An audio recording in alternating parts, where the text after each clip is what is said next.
Good morning. এখন বাজে 7:40। আমার স্নান পুজো হয়ে গেছে। আজকে একটু আগেই কাজে যেতে লাগবে, মানে একটু বিশেষ একটা পরীক্ষা আছে, সেই পরীক্ষার জন্য আজকে আগে যেতে লাগবে।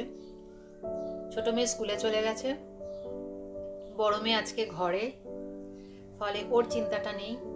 আমি এখন বেরোবো। আর এই দুপুরে রান্না কিচ্ছু করে উঠতে পারিনি, শুধু ব্রেকফাস্ট করা হয়েছে। পুজোটা দিয়ে গেলে না শান্তি, মানে পুজোটা হয়ে থাকলে ছোট্টর মধ্যেই যাই হোক, পুজোটা হয়ে থাকলে মনের একটা কোথাও শান্তি। চা খাচ্ছি, পরে দেখা হবে।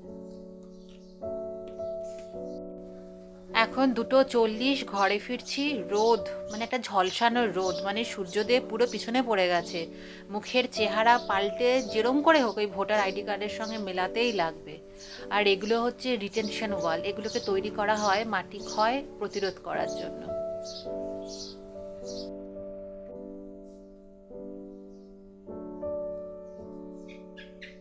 এই 3টে তরমুজ গিফটে পেয়েছি, একজনের বাগানে হয়, সে দিয়েছে। কিন্তু এই 3টের বাজারে আমি জানি না কিরকম দাম। কেউ বলে পার পিস নাকি 100 টাকা করে হয়, কখনো কেজি দরে বিক্রি হয়। কিন্তু আমার এই 3টে তরমুজকে ঘরে আনতেই, মানে আমার কাজের জায়গা থেকে ঘরে আনতেই আমার প্রায় 100 টাকার মতন চলে গেল অটো ফেয়ার। 100 না, 100 থেকে একটু কম।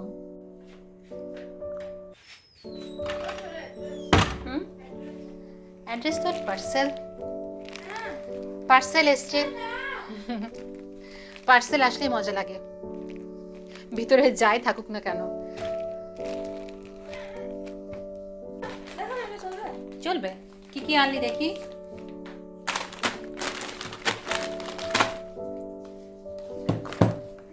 পয়সা দিলে কি আনে দেখো, লেজ। বেটা, এই লেজগুলো আমাদের জীবনটাকে ধ্বংস করে দিল। আর এইটা হচ্ছে আমার জন্য গিফট নিয়ে এসছে। ও, আমার জন্য একটা কেকও এনেছে।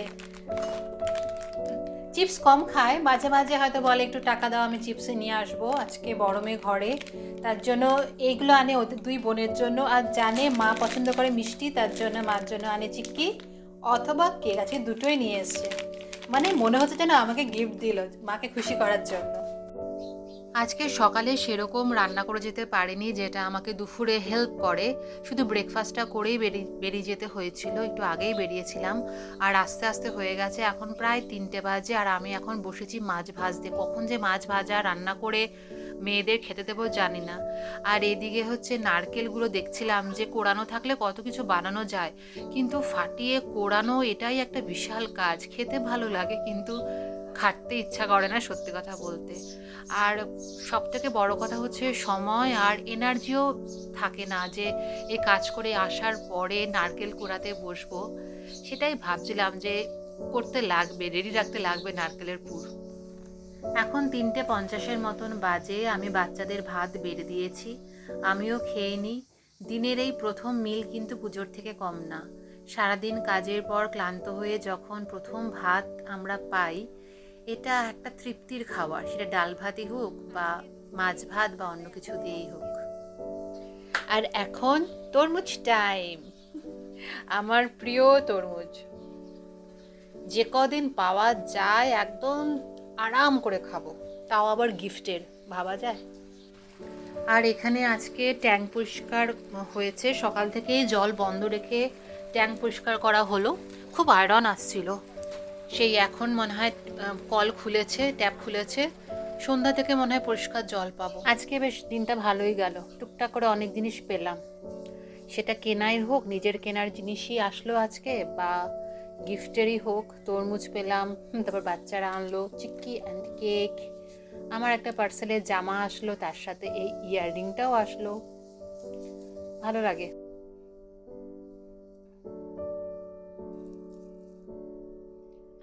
এখন চলছে একটু এন্টারটেনমেন্ট, এরপরে নেব একটা পাওয়ার ন্যাপ, যেটা খুব দরকার ওই বিকাল থেকে রাত অবধি ওই কাজগুলোকে সুষ্ঠুভাবে সম্পন্ন করার জন্য। ভিডিওটা ভালো লাগলে সাবস্ক্রাইব করো, লাইক করো অ্যান্ড কমেন্ট করো। তোমাদের এক একটা লাইক আমাকে মোটিভেট করবে নতুন কিছু শেখার, ভালো কিছু দেখানোর। আনবি, ওয়াটারমেলন কখন খাবে? পরে খাবো। বাট শেষ না করলে কিন্তু আর চিপস না।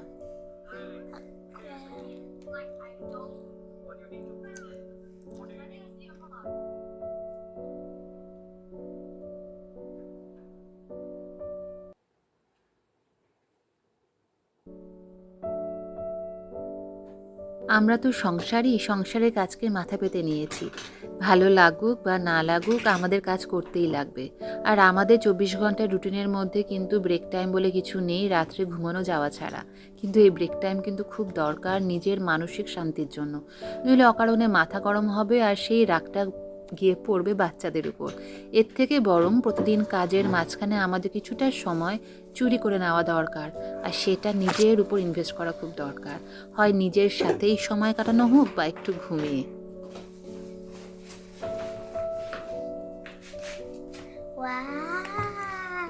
Thank you. ওয়েলকাম। শেষ করবে ওকে? ওকে, ইয়ামি। তাহলে চলো ভিডিওটা এখানে শেষ করি। তোমাদের সঙ্গে আবার দেখা হবে নতুন আরেকটা ব্লগে আরেকটা দিনে। Till then bye bye. আর ভালো লাগলে সাবস্ক্রাইব করো, লাইক অ্যান্ড শেয়ার করো।